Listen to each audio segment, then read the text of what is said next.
విస్తీర్ణంలో ఈ పత్తి గులాబీ రంగు పురుగు నివారణ అనేది దృష్టిలో పెట్టుకుంటూ దీంతోపాటు దిగుబడి కూడా పెంచాలనే ఉద్దేశంతో ఈ కార్యక్రమం నిర్వహించడం జరిగింది.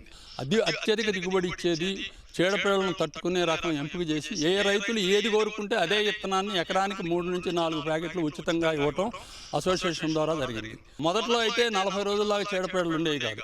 కానీ ఇటీవల కాలంలో 15 రోజులు పుట్టిన దగ్గర నుంచి మందులు కొట్టుకోవాల్సిన పరిస్థితి ఉంది. కాబట్టి ఖర్చు తగ్గించాలనే ఉద్దేశంతో దీనికి విత్తన శుద్ధిలో అదనంగా లిక్విడ్ గౌచ్ అనే దాన్ని రైతులకి ఒక్కొక్క ప్యాకెట్కి 5 ml చొప్పున ఇచ్చి కలిపించడం వలన 45 రోజుల దాకా మందు కొట్టాల్సిన 45-50 రోజుల దాకా కూడా మందు కొట్టాల్సిన అవసరం లేకుండా పోయింది.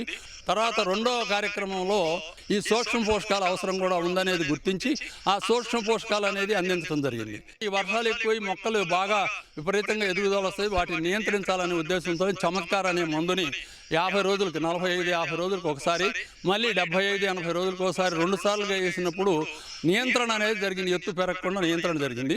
దాంతోపాటుగా కణుపు చిక్కదనం వచ్చింది, కాయ సైజు కూడా పెరిగింది, మనకు ఆకులు కూడా దళసరిగా వచ్చి రసం పీల్చే పురుగులకి కూడా అనుకూలత లేకుండా పోయింది. తర్వాత కార్యక్రమంలో మనకు గులాబీ రంగు అత్యంత కీలకమైన గులాబీ రంగు పురుగుగాను ఇటీవల కాలంలో కొత్తగా వచ్చినటువంటి టెక్నాలజీ నాట్ మేట్ అనేది ఒక పేస్ట్ రూపంలో ఎకరానికి 500 మొక్కలకి మనం పెడితే సంపర్కం జరగకుండా మొక్క పురుగులు అది మేలు చేసింది నాట్ మేట్.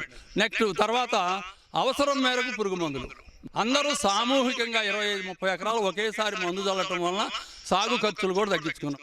గులాబీ రంగు పురుగు అధిక వర్షాలతో రాష్ట్రంలో చాలా చోట్ల